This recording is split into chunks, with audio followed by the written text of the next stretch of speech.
So we're going to get rolling here. We're going to get into the number 5 moment in a minute. But I felt like this moment was so important that I had to reach out to an old friend of the show, one of our favorites, one of the most popular people that we had the entire year. I'm talking about the Northland Wrestling True Patriot Champion. She's more over than the Big Nickel and more popular than half-price wings at the Doghouse on the Sudbury Saturday night. The one and only Nova is back. Nova, thank you so much for coming back and helping me out with this. Hi there. Thanks for having me. So I want to get into our moment in a minute here. But before that, I just want to talk about the year 2020 with you because it's been such a crazy year in the world of professional wrestling. We get hit by a global pandemic. I want to talk about it from your point of view as a performer. But before that, as a fan, what have you enjoyed this year just to sit back and watch? What's jumped out at you as some of your favorite moments just as a fan to watch? AEW. Oh, awesome. That boomed. It boomed so much. And they're introducing a lot of new faces to that promotion. And most recently, Sting coming back. Unreal, eh? Yeah. Big Sting mark over here. The moon with regards to his appearance, and it just caught me by surprise. I'm so happy. The childhood fan in me is just so excited to see him back. Yeah, I think this is going to be great for him because AEW is really showing that they know how to use these legends. You know, you're seeing Jake the Snake in a great role. Taz has been fantastic. Arn Anderson is one of my personal favorites. So I was marking out seeing Sting and Arn Anderson, kind of that face-to-face there with the old school Horseman Sting rivalry, right? Yes. I can't wait to see how they follow up with that. AEW showcasing, like you said, a lot of new talent. Hopefully some of that new talent in the new year could be one and only Nova over here. You know what? You just never know. You never know. Anything can happen. What I can tell you is that there are a few girls who I was at the WWE tryouts with at the Performance Center in Orlando in 2019, and a few of them have already made an appearance. Oh, nice. So they're doing some dark matches. They're getting their name and their face out there.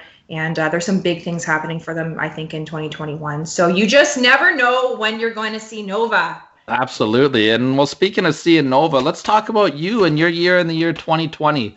Obviously, the year started out pretty good for you, right? I see a championship belt over your shoulder there or beside you. Debuts with a couple promotions for my first time. So I got my name out there with them. Death Proof Fight Club. I started right on January 1st, 2020 on New Year's Day, started with Death Proof Fight Club in a 3-on-3. Also debuted with Hustle Brand Wrestling. That's part of Barrie Wrestling, Barrie, Ontario. Destiny Wrestling, I was with them as well. So I got my name out there with a couple new promotions. Absolutely. And you know, you're making a name for yourself for sure. The buzz is out there about Nova. If you guys haven't checked her out, get on YouTube. What are you doing? Pause this and go watch some Nova matches right now. That's right. So obviously with this global pandemic going on, how has that affected you as a performer? Are you going stir crazy? Are you itching to get back in the ring? It's obviously taken away a lot of the bookings that have happened in the year. What are you doing to kind of stay sane? And when can we expect to see some independent wrestling return, do you think? With regards to indie wrestling in Ontario itself, where I reside, I can't give you that answer because we're still under the global pandemic. It's a national emergency. And I just don't know when this is going to, blow over or resolve itself. So I can't provide you that answer at this time. But in the meantime, to stay sane, I'm actually hitting the gym twice a day. It's not only my life as an athlete, but it is my motivation. I'm trying to stay, in shape for my next match and altogether. It's just, I have to be ready to go. You never know when you're going to get that call. And you know what? It may not even be in Ontario. I may get that call in Quebec. I may get that call in Chicago. Who knows? So I'm ready to go whenever I get that call. Is there any concerns now with this pandemic? Do you have a different mind frame going into any of these events? Do you kind of have any second thoughts about any safety concerns, or are you feeling pretty safe about it? You feel like you're ready to just jump in there and get back going? Oh, safety is always a big thing with regards to, physically or in terms of the pandemic. But I'm not going to let that stop me. I'll obviously exercise universal safety precautions when it comes to the meet and greets with the fans and whatnot. But I'm ready to go. Awesome. We can't wait to see you get in there again. Something I definitely want to give a plug to is over on your YouTube page. You've made some very entertaining videos. One of them I really liked was your quarantine kind of run through. Very funny stuff. It had me laughing out loud. Where is this kind of like just your way to kind of keep yourself sane during the lockdowns and to kind of keep the Nova brand going? Yeah, I mean, I obviously want to show as much exposure of myself as I can and stay, relevant online in the the web world when I can't be out there performing in front of fans. But I do realize that I upload a lot of my own matches, my own promos, but the fans haven't really seen the goofy side to me. And I figured that, people are locked in their homes. I might as well make them laugh. No, absolutely. It worked for me. I thought they were fantastic videos. Head over to Nova Pro Wrestling. Is that the YouTube channel? YouTube.com/Nova Pro Wrestler. Head over there and check out some of the videos. You can see Nova's amazing matches, but you can also see her amazing sense of humor shine through that as well. Thank you. So on this week's episode, we're doing our top 7 moments of 2020. Easy for me to say. And I figure you're the right person to help me with my number 5 on the year. And for that, I want to talk about Impact Wrestling, and I want to talk about Tessa Blanchard winning the Impact World Championship. What was your reaction seeing Tessa not only get the opportunity to main event and be in there for the World Championship, but to actually see her succeed and win the championship? What's your reaction as somebody who is a very incredible intergender worker yourself? Honestly, I even right now I have no words. I cried. I got emotional when she won. It really hit me.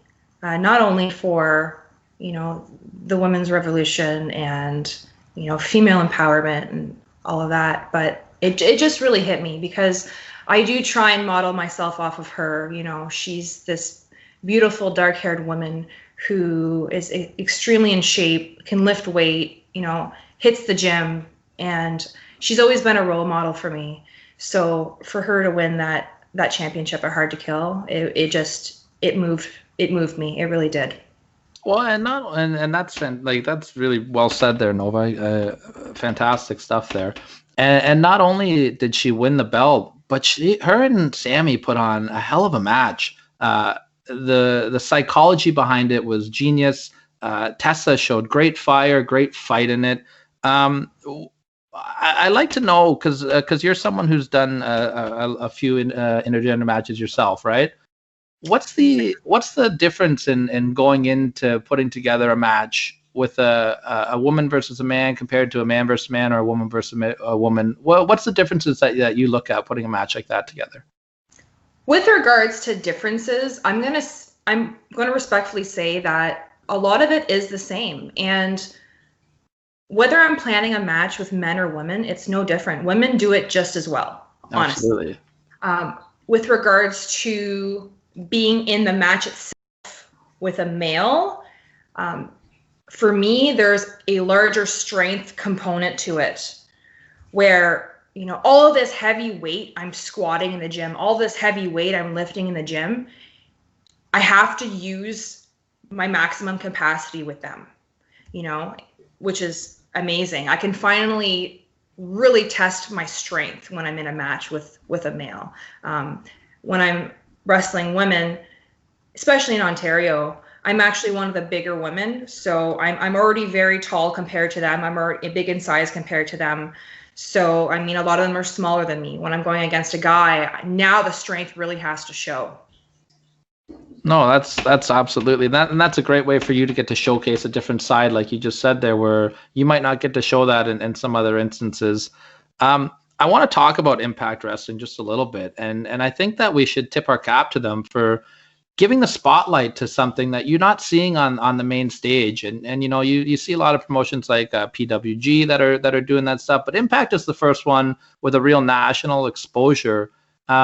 How big of a gamble do you think that was for them? And it definitely paid off, as we're still talking about it 12 months later, right? Yes. Huge gamble. definitely paid off. I just think that, you know, there's going to be people and promotions out there that are going to challenge. They're going to challenge your thought. They're going to challenge what's deemed as right and what's deemed as wrong. And we're not going to make waves. We're not going to make changes for the better or the worst without people and promotions in this world challenging that. So you have to take chances for things to change and work out, you know? Absolutely. And I just kind of wish from a fan standpoint too that, Tessa and Impact obviously had a falling out. And I just wish we could have saw where that title reign went, because I think they really had something magical. And from a fan standpoint, I'm a little bit disappointed that we're not seeing the intergender stuff continue with Impact Wrestling. I guess maybe they're waiting for that next Tessa to come through and captivate the people, but maybe she's sitting right in front of me right now, right? Absolutely. You just never know. Perfect. Well, Nova, I want to thank you again for joining us today. You gave me some great insight, some wonderful stuff talking about Tessa there. Let the people know where they can get a hold of Nova, where they can see your stuff, and maybe just some of your goals for the year 2021 as we get into it. So on social media, I have everything from my YouTube page. I have Instagram, Facebook, Snapchat, Twitter, you name it. I'm all over social media. In terms of 2021, everything is still to be determined because of the national global pandemic, but I will be hitting the gym hard twice a day, just being ready to go. You never, as an athlete, you just never know when you're going to get that phone call. I can't predict it. So I'm ready to go, and I hope there's going to be some big things coming up for me in 2021 as well. I will continue to drive my butt to London, Ontario, and train with Tyson Dukes at Tyson Dukes Wrestling Factory. He's my coach and my trainer, my mentor, and he's going to make me such a better athlete in 2021. Tyson's one of the best. You're learning from the best, and all the power to you, Nova. We're big fans of you here, and as soon as this pandemic lifts up, you can expect to see Mike and I in the crowd cheering you on. Thank you so much for having me.